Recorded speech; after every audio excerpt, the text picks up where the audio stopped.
राजनीति कैसी क्रूर होती है और राजनीति आपसे क्या क्या करवा सकती है।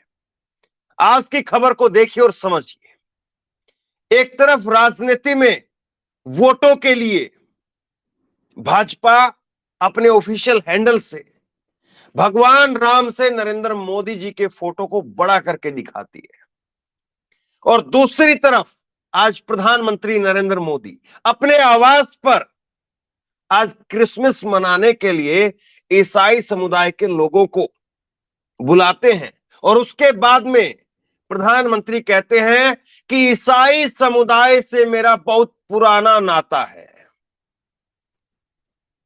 सोचिए, अगर इन दोनों तस्वीरों में पहली तस्वीर जहां पर जो नरेंद्र मोदी की फोटो बीजेपी के ऑफिशियल हैंडल से जारी की गई है, जहां पर भगवान राम को छोटा दिखाया गया है और मोदी जी को बड़ा दिखाया गया है, और दूसरी तरफ प्रधानमंत्री कार्यालय के अंदर प्रधानमंत्री आवास में क्रिसमस मनाया जाता है और देश के मौजूदा प्रधानमंत्री को कहते हैं कि ईसाई समुदाय से मेरा बहुत पुराना नाता है। अगर इन दोनों तस्वीरों में नरेंद्र मोदी जी की जगह अगर राहुल गांधी होते तो आज क्या चर्चा चल रही होती।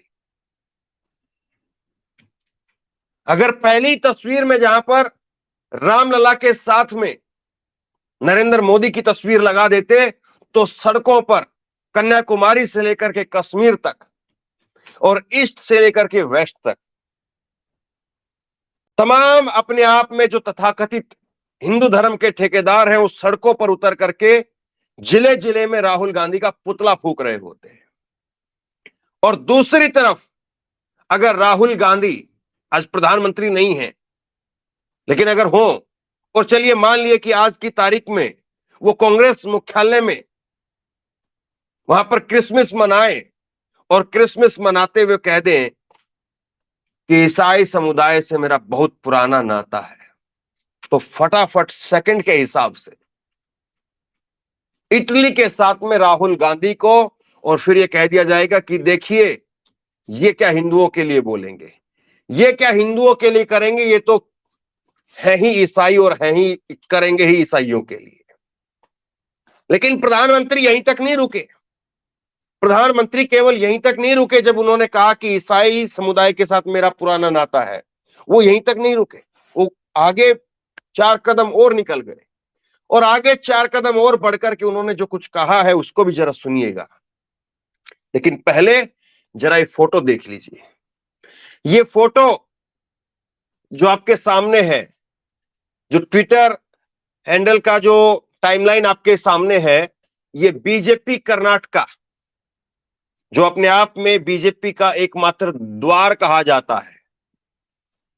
दक्षिण भारत में केवल एक ही राज्य जहां पर बीजेपी दहाई के आंकड़े में चली जाती है, बाकी जगह पर नहीं।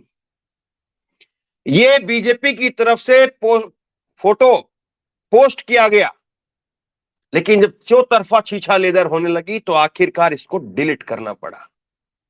लेकिन पहुंच गए फोटो जहां पहुंचाना था। जिस व्हाट्सएप यूनिवर्सिटी के अंदर इस फोटो को पहुंचाना था वहां तो ये पहुंच गया, अब डिलीट करने से क्या है।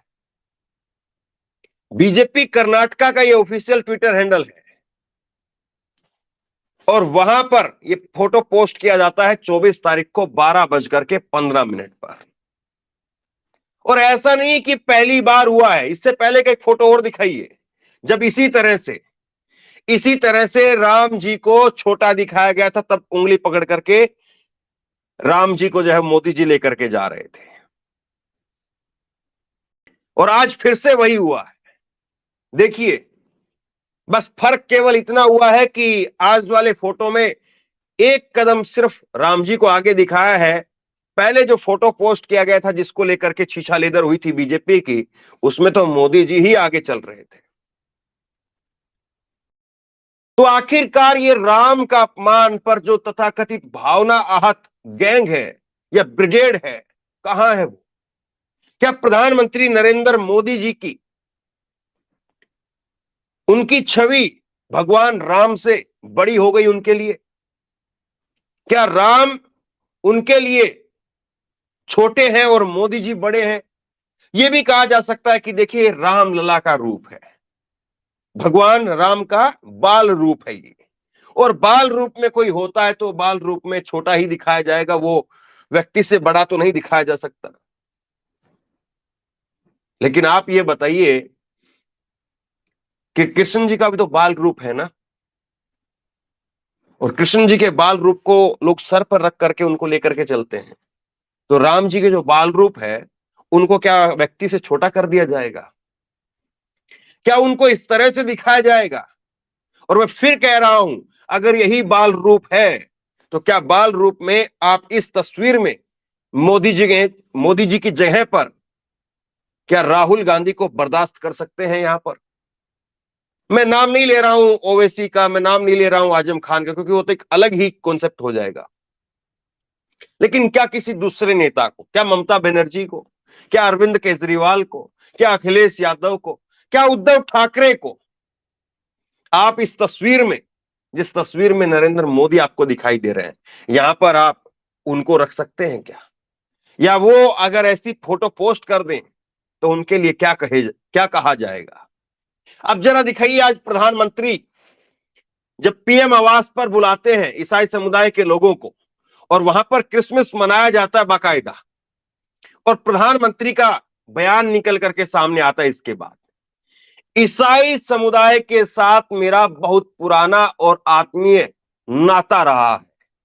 गुजरात के मुख्यमंत्री पद पर रहते हुए मैं ईसाई समुदाय और उनके लीडर से अक्सर मिलता रहता था, और ये बाकायदा बीजेपी के नेशनल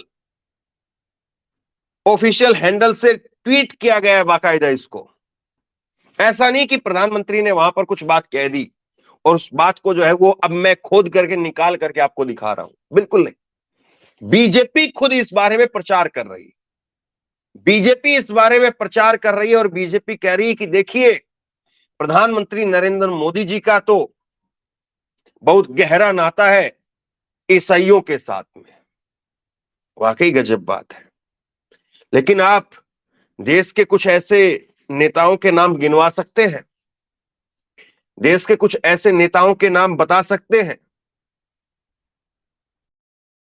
जो अगर इसी तरह से कुछ कह दें ईसाई धर्म को लेकर के, और फिर कितनी सामान्य प्रतिक्रिया आपको देखने को मिलेगी? ये देखिए आप, आजादी की लड़ाई में ईसाई समुदाय का अहम योगदान है।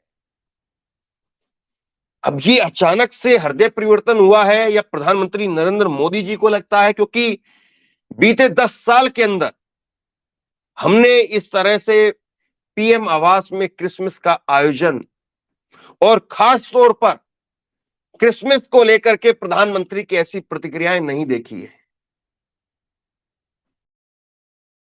ये हृदय परिवर्तन है या कोई बीजेपी की नई रणनीति है? हालांकि रणनीति कहना तो गलत होगा, क्योंकि किसी के धर्म को लेकर के आप राजनीतिक तौर पर कहें तो वो गलत होगा, तो वो तो नहीं कहना चाहिए। लेकिन क्रिसमस के इस त्योहार पर 2024 से पहले ये आखिरी क्रिसमस का त्योहार कहा जा सकता है। उसके बाद 2025 में नई सरकार बनेगी, तब नई सरकार में कौन प्रधानमंत्री होंगे और वो प्रधानमंत्री क्या पीएम आवास में फिर से क्रिसमस मनाएंगे? और मान लीजिए कि अगर नरेंद्र मोदी जी ही प्रधानमंत्री बनते हैं तो क्या वो फिर से क्रिसमस मना पाएंगे? मनाएंगे अगले साल भी, अगले साल भी इस बात को कहेंगे? या इस साल जो एक तबके का वोट नहीं मिल रहा है, तो कहीं पर 1%, 2%, 4% उस वोट को फिलअप करने की बात तो नहीं है। मैं आपको बता दूं कि जेपी नड्डा भी आज चर्च में पहुंचे और उनका भी तकरीबन इसी तरह का कुछ स्टेटमेंट निकल करके सामने आया है। तो ये महज संयोग की बात है या प्रयोग की बात है? इस बात को जरा समझिए कि प्रधानमंत्री का क्रिसमस को लेकर के, ईसाइयों को लेकर के ये कहना, ये संयोग की बात है या प्रयोग की बात है? इस बात को जरा समझिए। इसके बाद एक चीज मैं आपको और दिखाता हूं। बीजेपी अभी जो 2024 के लिए एक छत्रप अपने आप को होने का दावा कर रही है, उसमें क्या ये क्रिसमस वाला जो बयान है ये सटीक बैठेगा, फिट बैठेगा, या इसमें कुछ अंतर विरोध है? ये जरा जी न्यूज का पोस्ट आप देखिए। जी न्यूज पर अभी अभी एक खबर चली है जिसमें बागेश्वर बाबा कह रहे हैं, वही बागेश्वर बाबा जो पर्चियां निकालते हैं, जो शिवराज के साथ भी थे, जो कमलनाथ के साथ भी थे, जो वसुंधरा के साथ भी थे, और तीनों आज कहीं किसी कुर्सी पर नहीं है। खैर, बागेश्वर बाबा, ये बागेश्वर बाबा जो है वो कह रहे हैं कि क्रिसमस हमारी संस्कृति के अनुरूप नहीं है। कल मातृ पूजन दिवस है, तुलसी पूजन करें। ये केवल जो है वो बागेश्वर बाबा की बात नहीं है, कई इसी तरह से जो है वो अपने आप को तथाकथित हिंदू संगठन कहने वाले जो लोग हैं वो यही बात कहते हुए नजर आते हैं कि तुलसी पूजन करना है, तुलसी पूजन करिए कि क्रिसमस मत मनाइए। लेकिन अब वो क्या कहेंगे? वो लोग खुद मोदी जी कह रहे हैं, एक बागेश्वर बाबा क्या कहेंगे? खुद मोदी जी कह रहे हैं कि मेरा तो ईसाइयों से बहुत पुराना नाता है, लेकिन बागेश्वर बाबा कह रहे हैं कि क्रिसमस हमारी संस्कृति का हिस्सा नहीं है। बच्चों को सेंटा के पास भेजना बंद करें, बच्चों को हनुमान जी के पास भेजें। किसकी बात माने? ये बागेश्वर बाबा की बात माने या नरेंद्र मोदी जो बात कह रहे हैं कि ईसाइयों के साथ मेरा बहुत पुराना नाता है, उनकी बात माने? गजब दौर है आज का, ये गजब दौर है। और इस दौर में अपनी अपनी लाइन को आगे बढ़ाने के लिए, अपनी अपनी लाइन को आगे खींचने के लिए क्या क्या किया जा रहा है आपके सामने है। अब जरा लौट करके आइए फिर से अयोध्या से राम मंदिर की उस तस्वीर को लेकर के, और राम मंदिर की अभी जो तारीख आ रही है उसको लेकर के जो नई राजनीति तैयार की जा रही है। बीजेपी उसमें अपने आप को एक उस लेवल पर देख रही है कि जहां पर आसपास भी कोई ना फटके। मतलब बीजेपी अंदर खाने अब ये मान करके चली है कि इसी हिंदुत्व की राह पर, इसी राम मंदिर की राह पर हम 400 450 के पार चले जाएंगे। खैर, अब 400 जाए, 450 जाए, 450 जाए, या फिर 350 या 250 या 150, वो तो वक्त बताएगा। लेकिन एक चीज जरूर है कि अगर ये तस्वीरें किसी और की होती तो उसकी आज ही चैनलों पर एक खबर लिख करके चलती कि 100 सीट का नुकसान हो गया, 50 सीट का नुकसान हो गया, राहुल के इस बयान से ये नुकसान हो गया, ये नुकसान हो गया। अब मोदी जी के फायदे गिनवाए जाएंगे। ये है आज के मौजूदा दौर का मीडिया। राहुल गांधी आज अगर मुलाकात करते तो सारे चैनलों पर यह चलता कि राहुल से हिंदू वोट छिटक गया, राहुल से हिंदी पट्टी की इतनी सीटों पर नुकसान हो गया। ये इस तरह से हेडलाइन बना बना करके बेचा जाता, इस तरह से हेडलाइन बना बना करके टीवी पे उसको चमका चमका करके बार बार फ्लैश के साथ में वो खबरें आपको दिखाई जाती, और आपको लग जाता कि हां, देखो राहुल गांधी मंदिर नहीं गए, देखो राहुल गांधी जो है वो ईसाइयों की बात कर रहे हैं। लेकिन अब जो है वो शाम को टीवी पर दिखाया जाएगा कि देखो क्रिश्चियनों का 2% वोट भी बीजेपी की तरफ जा रहा है, इस वक्त की बड़ी खबर, ऐसे कर करके आपको बताया जाएगा। यही है मौजूदा दौर का सच। राहुल गांधी करेंगे तो नुकसान बताया जाएगा, मोदी जी करेंगे तो फायदा बताया जाएगा। अब जरा कुछ चीजें मैं आपको और दिखाता हूं। इसके बाद में आपको जो है वो एक पोस्ट आप देखिए, ये बीजेपी के ऑफिशियल ट्विटर हैंडल से पोस्ट किया गया है, उत्तर प्रदेश बीजेपी के। क्या लिखा है इस पर? इस पर लिखा है, जो राम को लाए हैं हम उनको लाएंगे। गजब बात है ना। लेकिन खैर, ये तो बीजेपी ने अपनी लाइन बना ली है। अब जितना मर्जी इसको लेकर के आप आलोचना करिए, जितना मर्जी इसको लेकर के आप बोलिए, लेकिन बीजेपी ने इसको अपना ऑफिशियल लाइन घोषित कर दिया है कि जो राम को लाए हैं हम उनको लाएंगे। और अब तो खुलेआम बुलवाया जा रहा है, बोला जा रहा है, कहा जा रहा है, किसी फलाने संत को लाया जा रहा है, किसी और को लेकर के लाया जा रहा है, किसी नेता के द्वारा कहलवाया जा रहा है कि मोदी जी को पूरा क्रेडिट जाता है। भूल जाइए आप सुप्रीम कोर्ट की बात, सुप्रीम कोर्ट का फैसला, मोदी जी। और उसके बाद में 22 तारीख के बाद में तो जो विजुअल चलेंगे, जो तस्वीरें आएंगी, बताया जा रहा है मोदी जी ही पहली आरती उतारने वाले हैं। तो खैर वो बातें अब चलेंगी, लेकिन जरा देखिए जिस कांग्रेस की मैं बात कर रहा हूं, अगर आपको लग रहा है कि नहीं ये कांग्रेस की बात जबरदस्ती जो है इस खबर के अंदर फिट बैठाई जा रही है, जबकि ऐसी बात कुछ है नहीं। बीजेपी इतनी भी जो है वो कांग्रेस को लेकर के पजेसिव नहीं है। तो ये खबर देख लीजिए आप, ये कांग्रेस की तरफ से 23 तारीख को 2 दिन पहले ट्वीट किया जाता है। कांग्रेस ने इस ट्वीट में लिखा कि देश के अन्नदाताओं को किसान दिवस की हार्दिक शुभकामनाएं।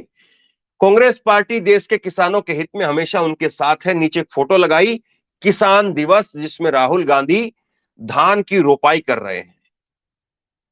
और ये फोटो कोई ऐसी नहीं कि जो कंप्यूटराइज करके बनाई गई हो। राहुल गांधी ने वास्तव में हरियाणा में खेतों में जाकर के धान की रुपाई की थी सोनीपत के अंदर, और वो तस्वीरें मैंने उस वक्त की आपको दिखाई थी। लेकिन इस तस्वीर को लेकर के भाजपा आईटी सेल के अध्यक्ष क्या लिखते हैं, जरा देखिए। भाजपा आईटी सेल के अध्यक्ष अमित मालविया इस तस्वीर को लेकर के लिखते हैं कि पहले कांग्रेस और इंडी अलायंस ने किसान पुत्र और भारत के उपराष्ट्रपति जगदीप धनखड़ जी का अपमान किया। अब और आज पूर्व प्रधानमंत्री स्वर्गीय चौधरी चरण सिंह जी का उनकी स्मृति पर किसान दिवस मनाया जाता है का अपमान किया। आज जब किसान पुत्र को याद करने और श्रद्धांजलि देने का दिन है, तो कांग्रेस उनकी जगह पर राहुल गांधी में खोई हुई है। यह उनकी विरासत को ठेस पहुंचाना नहीं तो और क्या है। और आखिरी की लाइन सुन लीजिए साहब, आखिरी की लाइन है, आखिर किसान और जाट समुदाय के आदर्शों से कांग्रेस को इतनी नफरत क्यों है। ये तो केवल और केवल कांग्रेस पार्टी ने किसान दिवस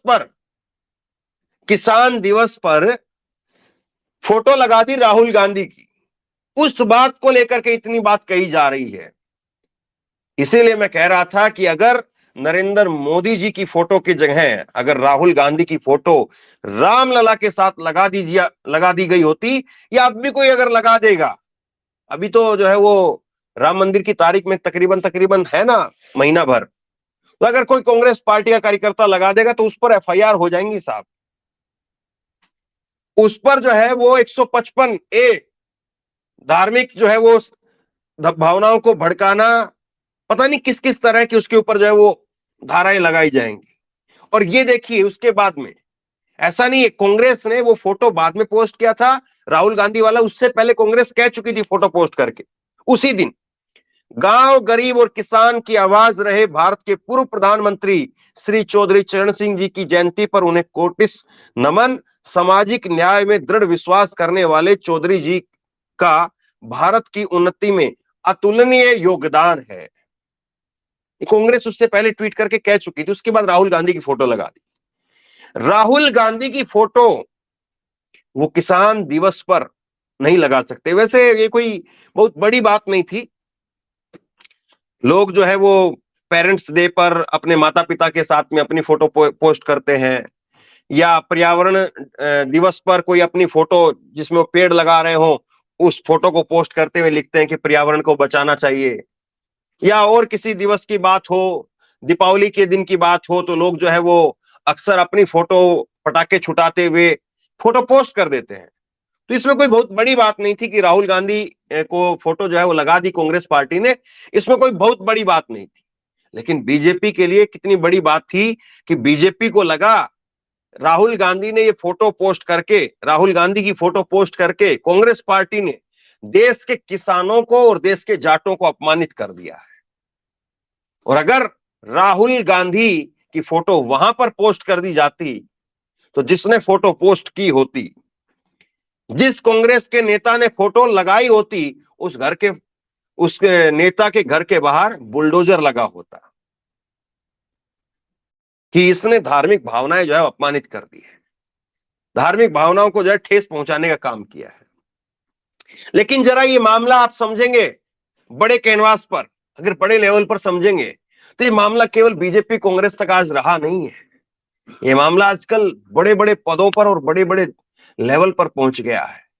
ये पोस्ट आप देख रहे हैं, जगदीप धनखड़ साहब, जगदीप धनखड़ साहब, ये 17 तारीख का पोस्ट है। क्या कहते हैं? भगवान श्री कृष्ण ने कहा, अर्जुन तेरे सामने कौन है? रिश्तेदार होंगे, गुरुजन होंगे, प्रियजन होंगे, मित्र होंगे, पथ भ्रष्ट मत हो, कर्तव्य को मत छोड़ो, कर्तव्य को करते रहो। प्रधानमंत्री नरेंद्र मोदी आज यही कर रहे हैं। एक तरह से यहां पर जगदीप धनखड़ साहब के शब्दों को अगर देखें, माननीय उपराष्ट्रपति जी के शब्दों को देखें, तो कुछ लोग इसको कह सकते हैं कि आप जो है वो नरेंद्र मोदी जी की तुलना वो सीधे तौर पर श्री कृष्ण के साथ में या अर्जुन के साथ में करते हुए दिखाई दे रहे हैं। और केवल इतनी बात नहीं है कि अर्जुन श्री कृष्ण, विष्णु भगवान तक नरेंद्र मोदी जी की कल्पना वो तुलना की जा चुकी है और बता दिया गया है डायरेक्ट, केवल तुलना भी नहीं बल्कि डायरेक्ट बोल दिया गया है। और बोलने वाले भी कोई आम शख्स नहीं है, बोलने वाले भी चंपत राय जी हैं, जो कि अभी ये राम मंदिर बन रहा है, तो राम मंदिर में कर्ता धर्ता एक किस्म से वही आप मान करके चलिए। वो राम जन्मभूमि जो ट्रस्ट है उसके अध्यक्ष हैं। हालांकि इनका नाम आया था जब वो पहले एक बार खबर आई, उस खबर में बताया गया कि चंपत राय जी का भी नाम शामिल है, जब कौड़ियों के भाव जमीन खरीद करके और करोड़ों के भाव बेच दी गई। और बीजेपी के एक काउंसलर का नाम भी उसमें सामने आया था। न्यूज लॉन्ड्री ने विस्तार से रिपोर्ट की थी, उस वक्त वो रिपोर्ट मैंने आपको बताई थी। खैर, अब ऐसी रिपोर्टों को कौन पूछता है, लेकिन जरा सुनिए, सुनिए साहब आप कि यहां पर जो है वो चंपत राय जी क्या कह रहे हैं। वो कह रहे हैं विष्णु जी के अवतार है। अब इसके आगे तो कुछ बचा ही नहीं, कह दिया गया है डायरेक्ट, तुलना भी नहीं। सुनिए जरा एक बार, सुनाइए जब ये चंपत राय जी बात कर रहे हैं। भालू के तौर पे मौजूद रहेंगे। प्रधानमंत्री इस देश के भगवान विष्णु का अवतार है। हिंदुस्तान में, भारतीय परंपरा में प्रधानमंत्री, तो ये है मौजूदा दौर का सच। और यही सच जो है वो ये बताता है कि साहब आप जितनी मर्जी बातें करिए, लेकिन बीजेपी जो करेगी वो सही ठहराया जाएगा। और अगर कोई विपक्षी पार्टी करे तो उसमें से जो है वो छोटी से छोटी चीज में भी मीन मेख निकालने के लिए लोग तैयार रहते हैं। और अगर कुछ प्रधानमंत्री लेवल पर अगर कुछ कर दें तब तो फिर आप क्या ही कहेंगे। खैर, आप बताइए कि ये बीजेपी ने जो यहां पर पोस्ट किया और आखिरकार उस पोस्ट को डिलीट करना पड़ा, क्योंकि बीजेपी को ही पता चल गया कि साहब ये तो बड़ी छीछा लीडर हो गई।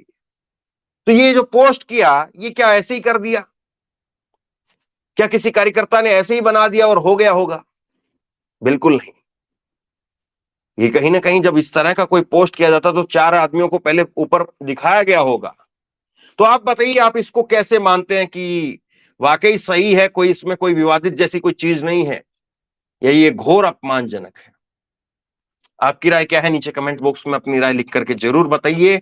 इस वीडियो को खूब शेयर कीजिए, लोगों तक पहुंचाइए, और इसी तरह की तमाम खबरों के लिए ऑनलाइन न्यूज इंडिया को सब्सक्राइब कीजिए। साथ में जो बेल आइकन है घंटी उसको जरूर दबाइए, ताकि जैसे कोई खबर अपलोड करें उसकी नोटिफिकेशन सीधे सबसे पहले आपको मिल सके। अगर ये वीडियो फेसबुक पर देख रहे हैं तो फेसबुक पर हमारे पेज को लाइक कीजिए, फॉलो कीजिए और इस खबर को शेयर कीजिए। आपका बहुत बहुत धन्यवाद।